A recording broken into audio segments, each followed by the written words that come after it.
Bienvenue à tous et merci d'être avec nous pour cette nouvelle capsule divertissement, toujours en compagnie de Jocelyne Covier. Bonjour. Bonjour. Aujourd'hui, on va s'attaquer à certains mythes concernant, on pourrait dire, les réactions du corps humain. On pourrait dire, comme par exemple ton premier sujet, le sucre qui rend les enfants hyperactifs. Hein? Qui n'a pas déjà entendu cette vérité, entre guillemets? Et je trouve ça super intéressant de faire des recherches sur les mythes parce que Dieu sait qu'on en a entendu des choses qu'on a toujours pris pour des vérités. Puis en grandissant, ben là, on se rend compte que c'était peut-être pas nécessairement vrai. Mais au niveau du sucre, c'est quelque chose qui est très, très, très répandu. Je l'ai entendu de parents, d'enseignants. Puis moi-même, honnêtement, des fois, j'ai cette impression-là. Mais selon les recherches, il n'y a pas de preuves comme quoi, en tout cas rien de très clair comme quoi le sucre rendrait les enfants hyperactifs. Mais là, je sais déjà qu'à la maison, il y a des gens qui vont dire non, non, mais moi, je le vois clairement, mes enfants. Ouais, ben des fois, donne pas de chocolat à cet enfant-là, il va grimper dans les rideaux, puis là, après ça, tu le vois courir partout. Ah, son père lui a donné le chocolat. Ben effectivement, on l'observe. Moi-même, j'ai déjà observé. On dirait qu'il y a des gens qui réagissent au sucre. J'ai donc été voir un peu les explications. Si le sucre ne rend pas hyperactif, c'est quoi la cause? Donc, premièrement, c'est que évidemment, souvent le sucre arrive dans les fêtes Halloween, Noël, Pâques, etc. Je pense entre autres aux professeurs aux enseignants qui doivent faire la classe le jour de l'Halloween et que les enfants pensent tous à l'Halloween un petit peu plus tard. Donc, c'est sûr que les enfants sont déjà dans un état un petit peu euphorique, excité parce qu'il y a quelque chose qui s'en vient.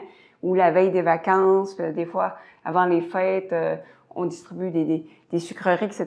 Donc, il y a ça qui fait du sens. Et aussi, c'est que les parents, les enseignants, en fait, tout le monde aurait certaines attentes qui influenceraient leur perception. Donc, évidemment, si toute notre vie, on a entendu que le sucre rend hyperactif, veut pas, ça nous influence. Donc, si ça donne que pour une raison X, Y, Z, l'enfant est hyperactif ce jour-là, parce qu'il n'a pas assez dormi, peu importe, ben ça donne qu'il vient de manger du sucre, puis qu'on a toujours entendu ça, c'est sûr, ça va nous influencer. Nos fameux biais cognitifs, hein, ça revient toujours dans nos capsules. Donc, il semble, en tout cas, les études, ce qu'elles affirment, c'est que ça serait beaucoup un effet de perception parce qu'on s'attend à ça, on interprète de cette manière-là. Et aussi l'excitation des fêtes. Mais il y a quand même des gens qui remarquent mon enfant, ça a un effet. Donc, évidemment, les études se poursuivent. Peut-être qu'un petit peu plus tard, on va trouver d'autres causes. Mais pour l'instant, la science n'a pas trouvé de preuves que ça excitait les enfants. Donc, parce qu'on s'attend à la réaction, ben, on a tendance à l'interpréter telle qu'elle. Oui, parce que évidemment, si on s'attend, c'est un peu le principe de, disons qu'on a un nouveau médicament et on lit les effets secondaires avant. Ça peut avoir un effet on peut avoir les effets secondaires évidemment, mais des fois ça peut on peut à un moment donné avoir un petit peu un symptôme, c'est ça ou ben, un bon exemple aussi, on regarde des araignées à la télévision puis ça nous gratte. Tu sais, c'est tout des perceptions, c'est des choses qui nous influencent. Donc, semble-t-il que si on s'attend à ce que l'enfant est hyperactif après du sucre, ça risque d'être parce qu'un enfant, on s'entend que ça a de l'énergie. Hein? C'est un enfant, c'est une boule d'énergie. Donc, évidemment, on va faire une association qui, honnêtement, peut-être, n'aurait pas lieu d'être fait. Là. On va passer au prochain. Le prochain, on entend dire des fois, couvre-toi mieux que ça, tu vas attraper la grippe. Le froid donne la grippe. Oui, ça pareil, enfant, hein, comment je me l'ai fait dire, attache ton côte, tu vas pogner la grippe. Ah, c'est vrai, on a des téléspectateurs d'Europe, donc attache ton manteau, tu vas avoir la grippe. Donc, évidemment, c'est quelque chose qu'on a beaucoup entendu.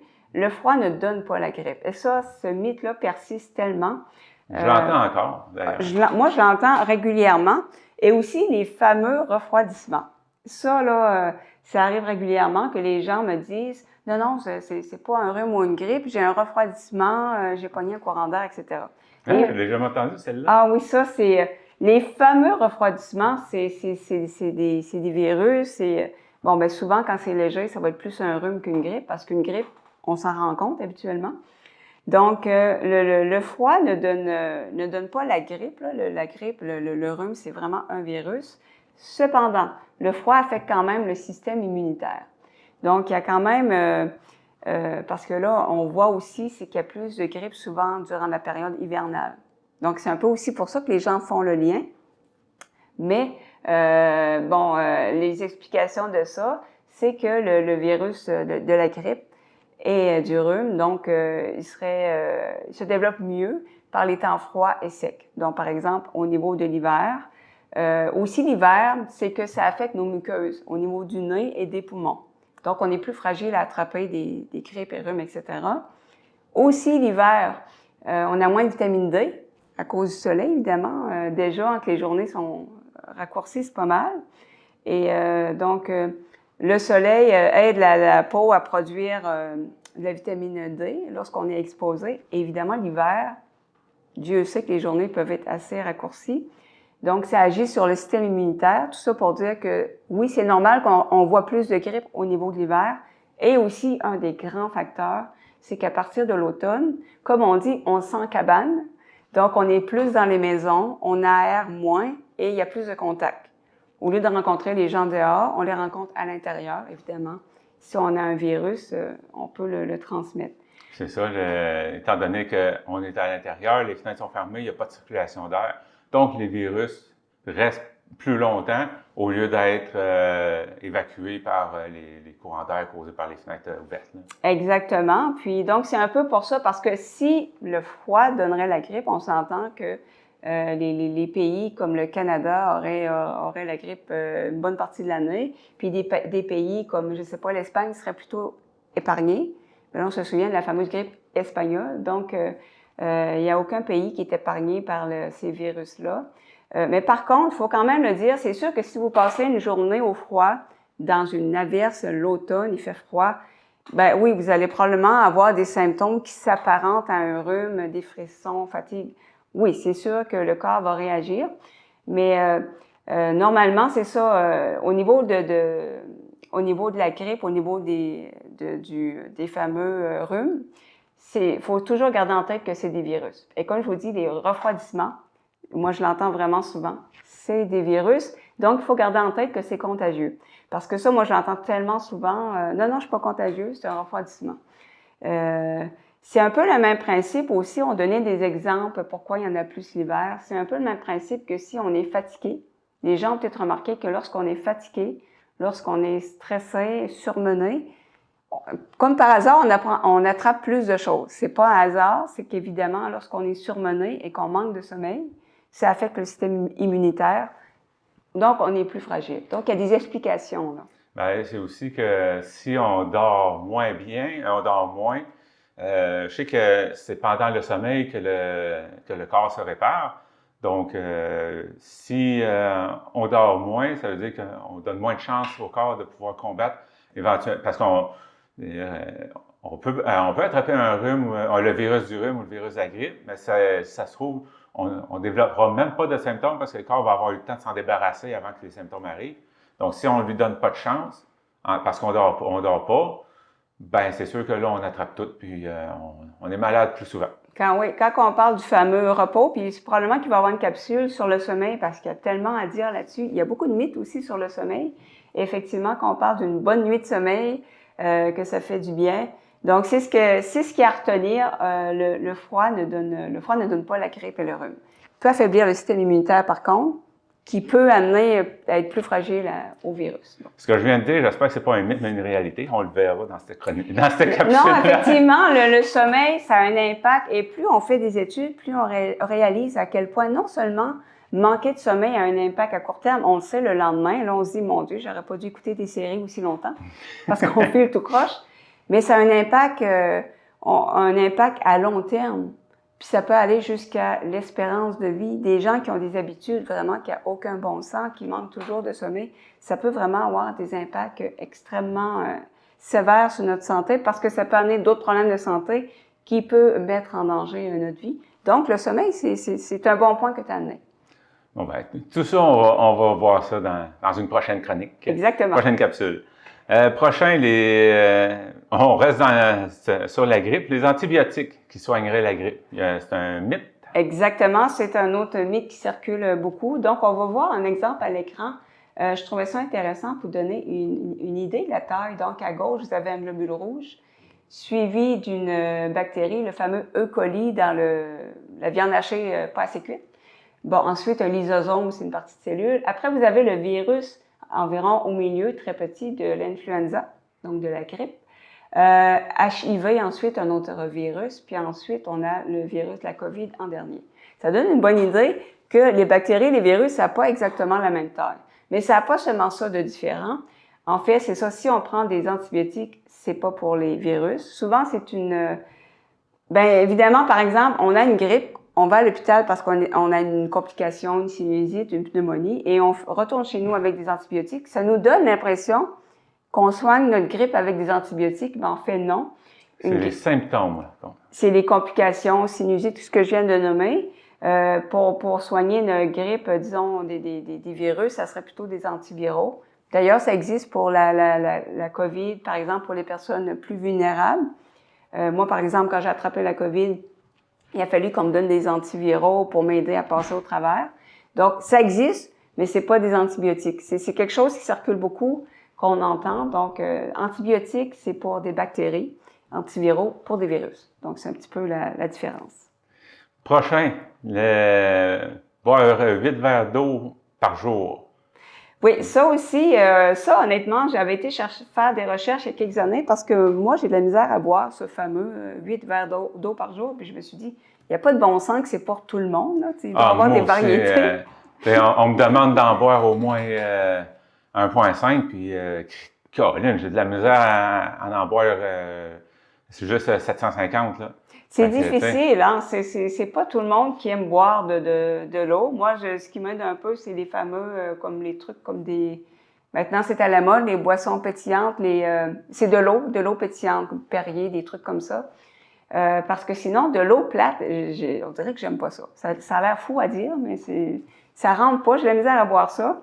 J'ai dit que de la misère à boire 750. En fait, il faut considérer, parce que c'est pas juste de l'eau, mais... Je pourrais dire que j'ai de la misère à boire 1 litre. Oui, c'est pas simple. Tu sais, moi, je vois des fois des gens, là, ils ont leur 2 litres ou leur litre puis ils boivent. Puis je me dis, oh mon Dieu, j'aimerais ça être capable de boire comme ça, mais c'est ça. Moi, ça marche pas. Et pour vous donner, c'est quoi le fameux 2 litres? C'est pas exactement ça pour tout le monde. D'où c'est que ça sort? D'où c'est que ça sort? En fait, c'est qu'on perd en moyenne 2 à 2,5 litres d'eau. On les perd où? Bien évidemment, l'urine, mais aussi au niveau des selles, on s'en rend peut-être moins compte, la transpiration et la respiration. La respiration? Oui, on se rend pas compte.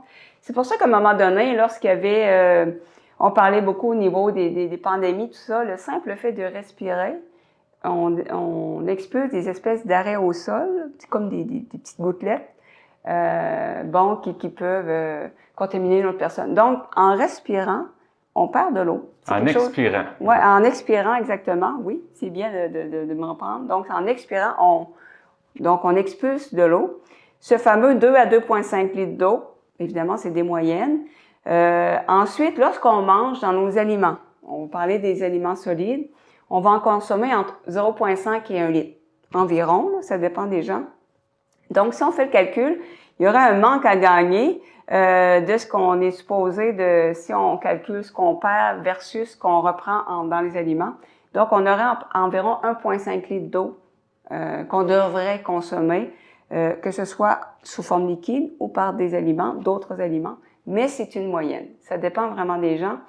Et en fait, ça dépend de quoi exactement? Ça dépend de la personne. On n'est pas tous fait pareil. Ça dépend du poids, ça dépend de la diète, ça dépend du niveau d'activité, des vêtements et du climat. Évidemment, quelqu'un qui vit en Arabie Saoudite n'aura peut-être pas les mêmes besoins d'eau qu'une personne qui vit dans un climat beaucoup plus froid. Donc, ça dépend vraiment de la personne. Et évidemment, si quelqu'un mange de la salade toute la journée, ça contient beaucoup d'eau, c'est une autre chose.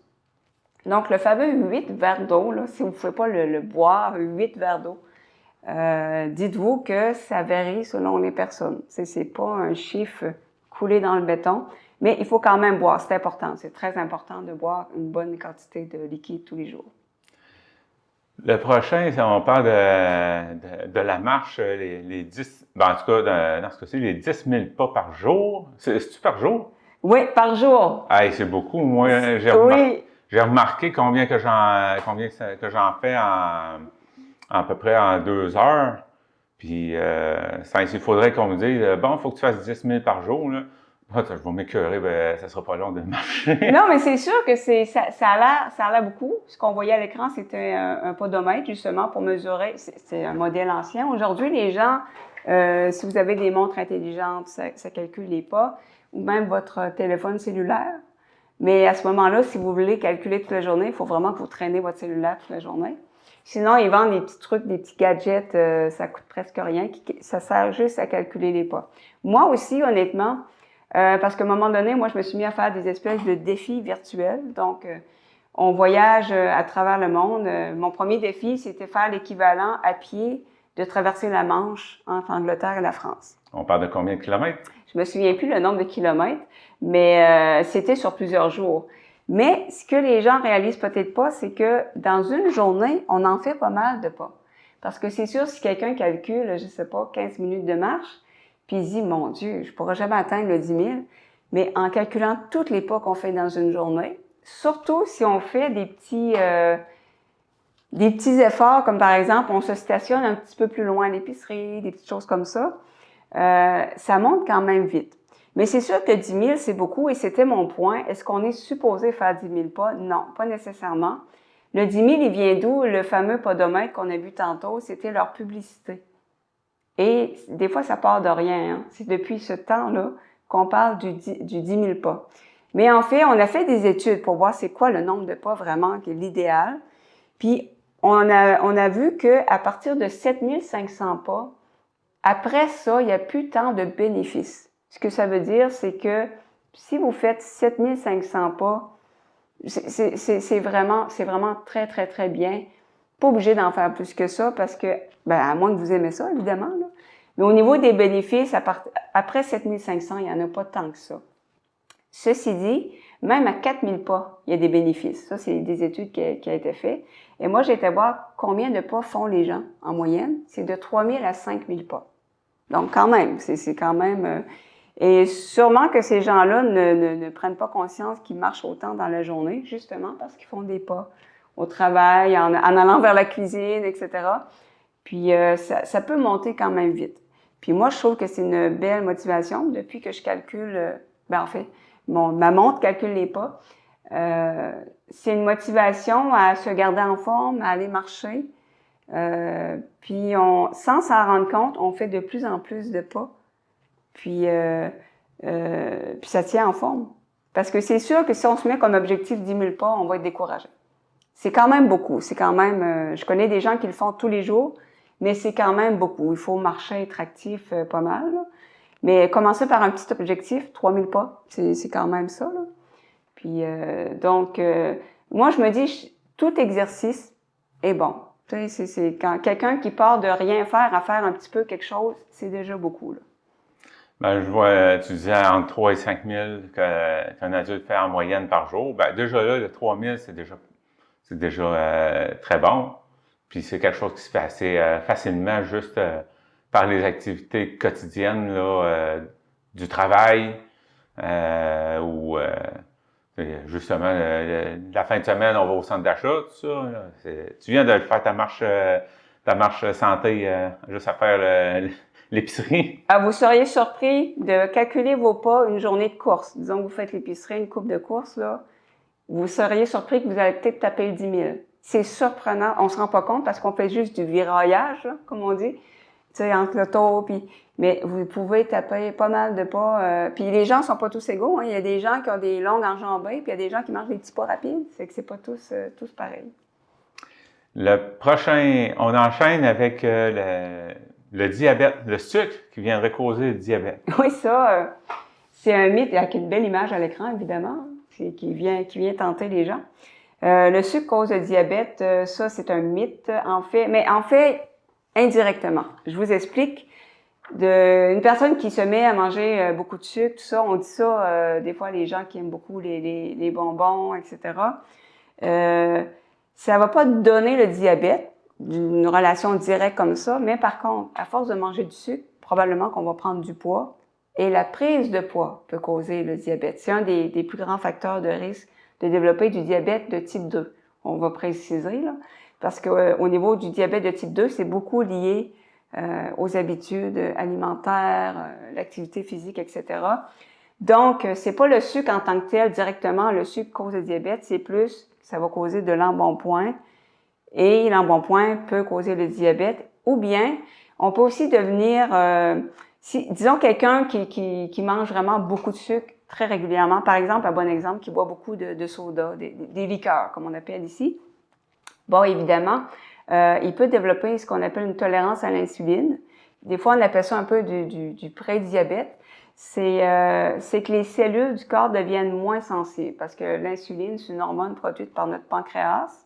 Puis normalement, sa job, c'est que lorsqu'il y a du sucre en circulation dans le sang, lorsqu'on mange du sucre, donc le pancréas produit de l'insuline pour un peu dire au foie, aux cellules, OK, pour les aider à l'utiliser, à l'emmagasiner. Donc, c'est un petit peu son travail. Je simplifie beaucoup, là.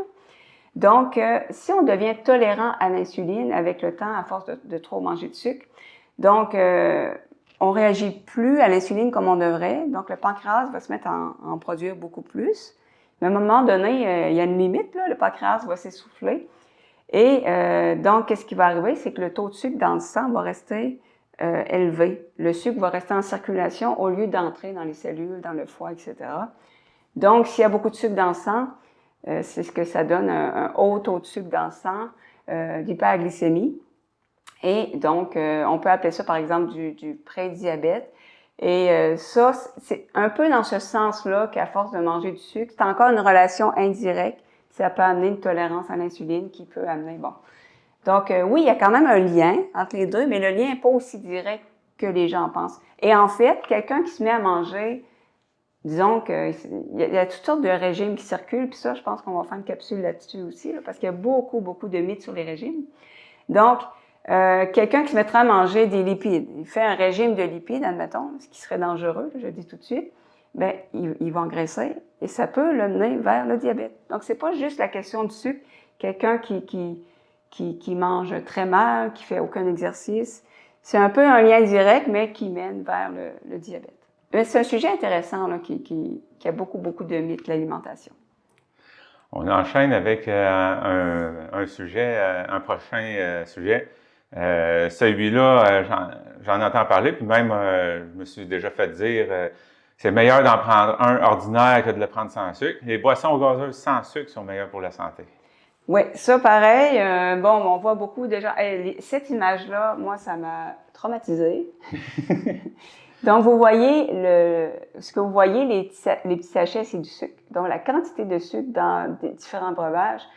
Et vous voyez, l'avant-dernier, c'est une espèce de je pense, c'est un thé glacé. C'est le thé glacé, ça. Bon, un thé glacé qui a l'air tout à fait inoffensif. Ça a presque l'air bon pour la santé. On voit aussi les fameuses boissons énergisantes, là, au centre. C'est traumatisant. Et évidemment, on voit l'eau en premier Et moi, cette image-là, ça m'a vraiment troublée.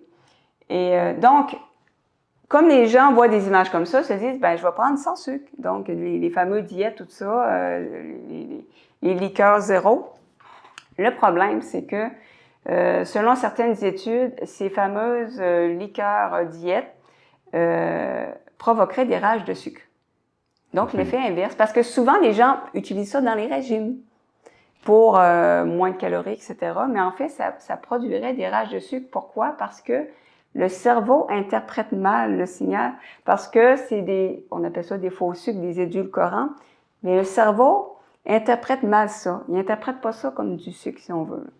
Donc, ça aurait un peu un effet, peut-être pas l'effet recherché finalement.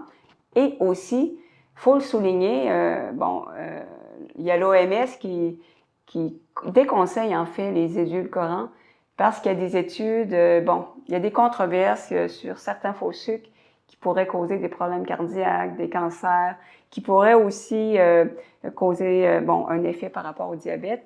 Et aussi la flore, le microbiote intestinal, dont on entend parler, qui est extrêmement important pour le corps humain. Ça pourrait débalancer tout ça. Et aussi, j'ajouterais, par rapport aux liqueurs, ça peut ça peut affecter, éroder l'émail des dents. Puis moi, j'ai toujours pensé que c'était seulement ce qu'on appelle les liqueurs noires, brunes. Moi, j'avais ça aussi en tête. Ouais, puis moi, je me souviens quand j'étais jeune, bon, c'est pas très bon pour la santé, puis mais mes parents me disaient, quand il y avait des fêtes, OK, mais pas les liqueurs noires et brunes, parce que, tu sais, des fois, il y a de la caféine, puis... Mais en fait, c'est pas tellement mieux les autres, finalement. Même le 7-Up n'est pas mieux. Donc, j'ai pris la peine de vérifier. Je savais pas ça, mais oui, c'est quelque chose d'acide qui est pas très bon pour les dents. Puis, donc, pour en revenir aux liqueurs diète, donc, il y a beaucoup de controverses sur les effets des faux sucres. Ça produit des rages de sucre. Et les sodas normales, si on veut, ben là, évidemment, la quantité de sucre, vous avez vu. Bon, évidemment, à l'occasion, hein, Dieu sait, une pizza, une frite, ça donne bien avec une liqueur. Il y a comme des associations qu'on fait, qu'on a l'habitude de faire, ça donne bien. Mais un truc pour ceux qui veulent diminuer, moi, avant, j'en buvais pas mal, honnêtement, là, de la liqueur. J'ai passé à l'eau pétillante. L'eau pétillante.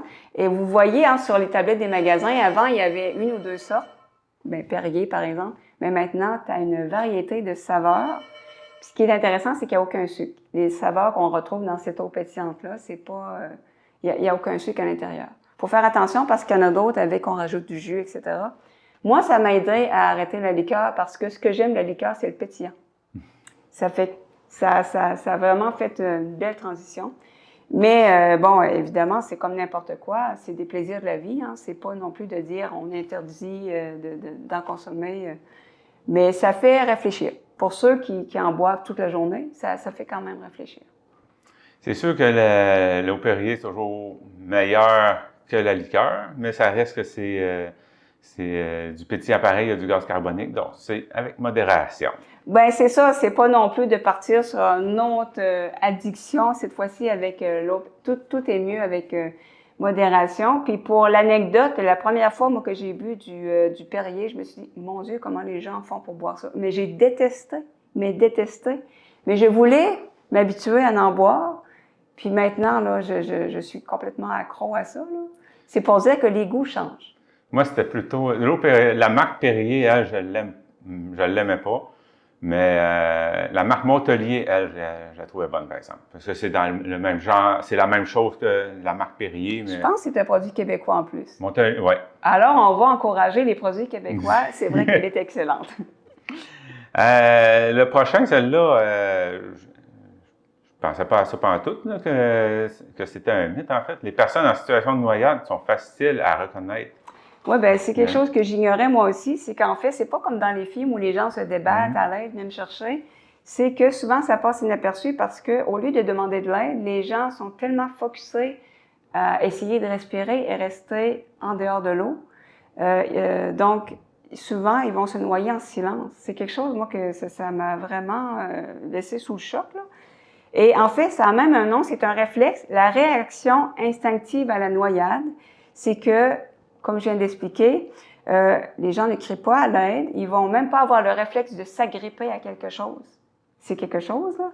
Ils n'arrivent même pas à faire un signe de la main parce que toute leur attention, c'est de respirer, de rester en dehors de l'eau. Donc, c'est important de savoir ça et ça peut se faire vite, une noyade aussi. Et j'irais même jusqu'à aussi, par rapport aux étouffements, souvent, une personne qui s'étouffe va aller se cacher dans la salle de bain d'un restaurant. C'est un drôle de réflexe qu'on a parce qu'évidemment, on diminue nos chances d'être sauvés, là. Donc, être attentif, parce que c'est pas comme dans les films. C'est pas... ça peut, là, mais souvent, ça va être plus silencieux, donc de faire très, très, très attention par rapport à ça. Donc, rester attentif. C'est vrai que c'est un réflexe de... Même, tu sais... pas juste de s'étouffer, mais dès qu'il y a quelque chose qu'on sent qu'il ne va pas, on flatte tout de suite à la salle de bain. Donc, pour essayer de... C'est comme je sais pas si c'est une gêne ou... Moi, ça m'est déjà arrivé, là. Dieu merci, c'était pas total. Et j'ai parti. J'aurais dû rester avec les gens pour qu'ils me fassent la manœuvre. Si jamais j'ai parti. Parce que j'étais comme mal à l'aise. C'est fou, là. Mais c'est humain, hein, c'est un réflexe. Puis ne jamais oublier aussi, là, parce que j'entends des fois des gens dire « Ah, moi, je sais nager ». Il y a beaucoup de gens qui savaient nager, qui se sont noyés. Il n'y a personne à l'abri de ça. Le prochain, les plats de plastique au micro-ondes sont dangereux. S'il faudrait que ce soit vrai, là... On est mal pris. Tupperware puis Ziploc, là, enlevez-moi tout ça des étagères.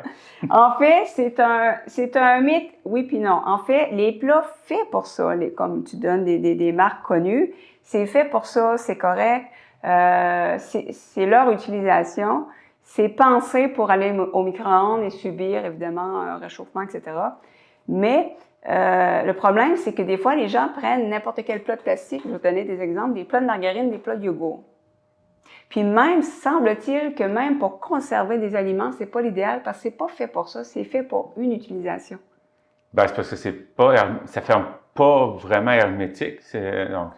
Donc, puis maintenant, je veux dire, c'est quand même rendu abordable, là. Bon, OK, peut-être moins si on va dans les grosses marques, mais des fameux Tupperware, tout ça, je pense que ça vaut la peine de ne pas prendre de chance.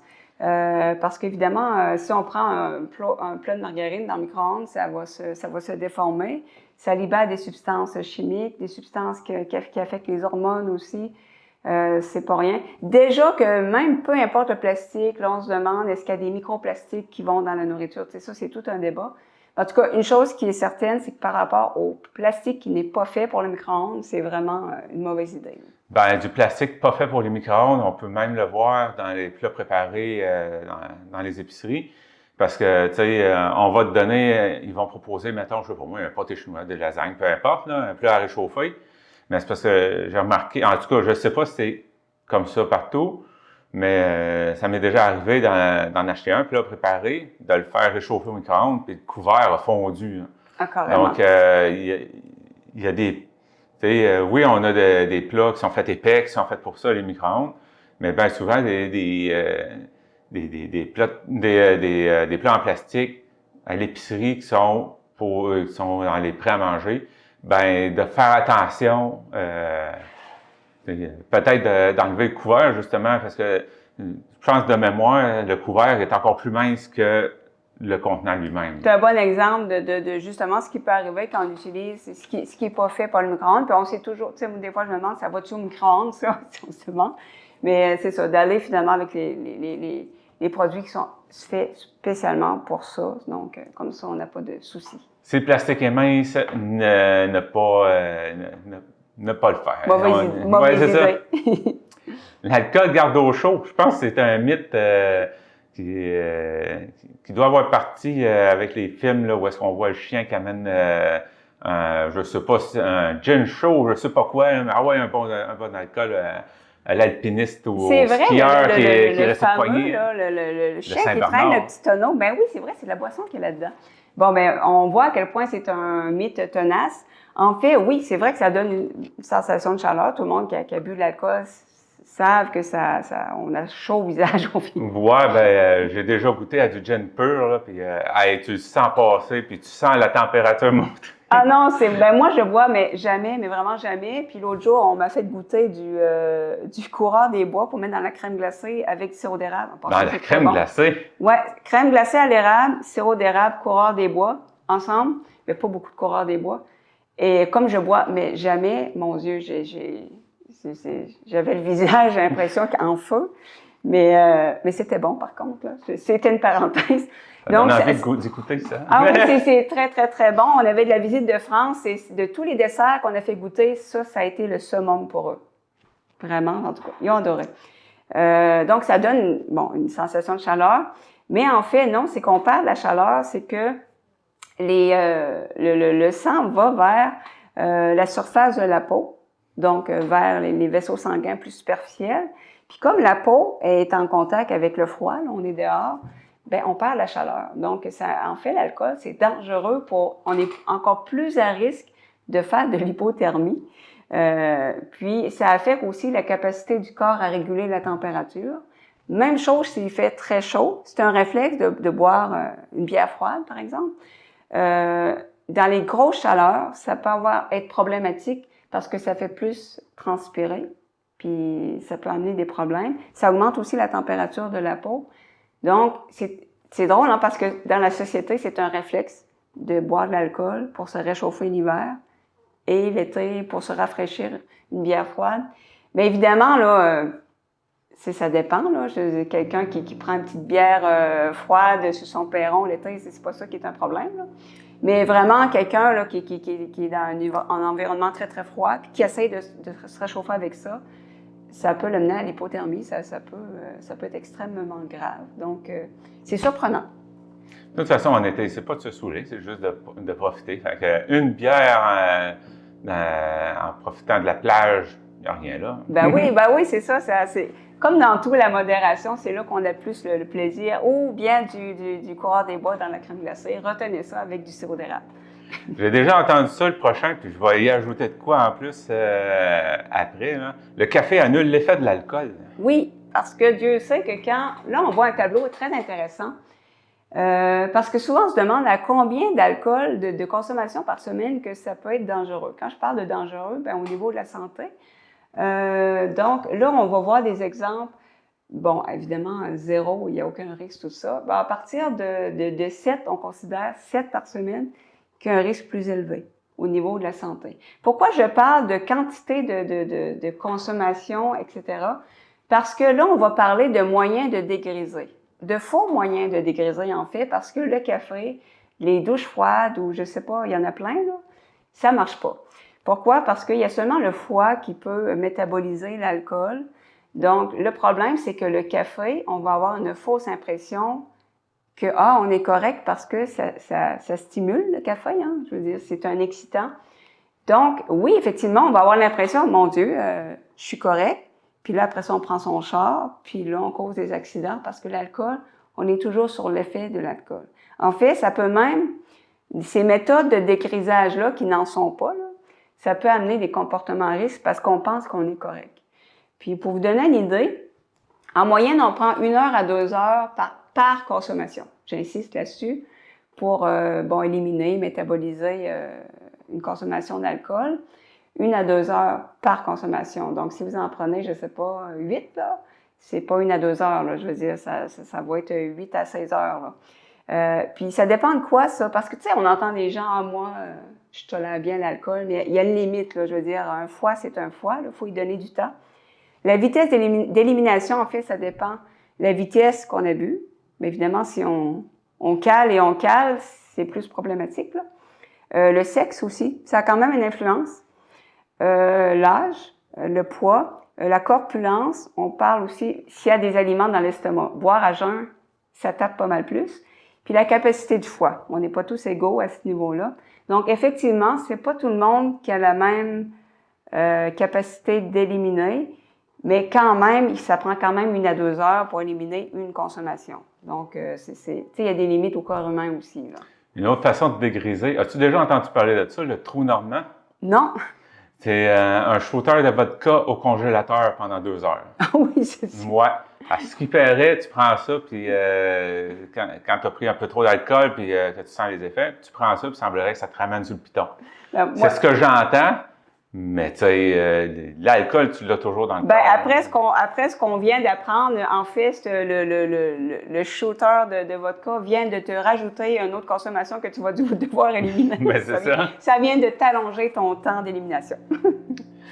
On va terminer avec le sang dans les veines est bleu. Oui, donc, puis ça, je trouvais l'image intéressante. Évidemment, je n'ai pas mis une photo de vrai sang parce que je suis consciente qu'il y a beaucoup de gens qui ont une phobie du sang. Donc, c'est juste une image, un dessin. Donc, pour vous donner un exemple, à droite, c'est une veine et à gauche, on voit une artère. Donc, vous voyez la différence de couleur. Premièrement, le sang n'est pas bleu. Donc, dans les deux cas, le sang est rouge. Au niveau des artères, le sang est oxygéné. Et il est plus un rouge cerise. Et au niveau des veines, le sang est plus foncé, donc, mais il n'est pas bleu, là, quand même pas, là. Donc, ça vient d'où cette différence? Et aussi, j'attire votre attention, je trouvais ça intéressant. Vous voyez à quel point la paroi de la veine est beaucoup plus mince que la paroi de l'artère. Tout ce qui est blanc là, autour de l'artère, c'est la paroi, comparé à la veine qui est beaucoup plus mince. Ça va devenir important tantôt. c'est que, donc pourquoi c'est rouge le sang? C'est que l'hémoglobine du sang se fixe à l'oxygène, ça donne cette couleur rouge-là.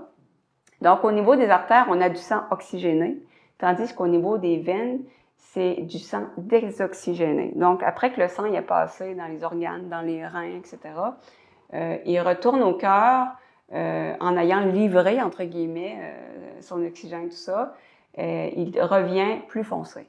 C'est plus une question comme ça. Et donc, pourquoi là, on a l'impression, parce que quand on regarde, surtout comme moi, j'ai la peau très, très claire, là, je suis presque albino, ça. Les gens disent que je suis phosphorescente. Donc, moi, quand je regarde, là, j'ai des veines bleues. Pourquoi? Parce que, premièrement, vous avez vu tantôt que les veines, la paroi est beaucoup plus mince. On voit plus le sang, comme on l'a dit, qui est foncé. Ça peut donner une impression qui est bleutée. Et aussi, c'est que la peau, la chair, finalement, absorbe la lumière rouge et nous laisse seulement réfléchir la lumière bleue des veines. Et autre effet, pourquoi on a l'impression que le sang est bleu? Psychologiquement, on est encore dans nos biais cognitifs. Quand on voit des espèces de schémas anatomiques, on voit les artères en rouge et les veines en bleu. Et veut pas, ça joue dans notre esprit, là. Ça nous influence. C'est sûr que visuellement, il faut que ça puisse représenter ce qui s'en va aux organes et ce qui s'en retourne au cœur. Ouais. Mais c'est vrai que ça vient jouer aussi. Ça vient nous influencer, mais ceci dit, pour la petite parenthèse, il existe des gens avec du sang vert. C'est évidemment, c'est pas normal. Ça peut être des gens sous l'effet de certains médicaments, etc. Bon, j'ai pas mis l'image parce que c'est du vrai sang, puis je sais qu'il y a des gens qui sont pas à l'aise avec ça, mais c'est très impressionnant. On dirait le sang de Monsieur Spock dans Star Trek. Et il y a aussi des gens qui ont du sang brun chocolat, qui est un autre problème par rapport à l'hémoglobine, etc.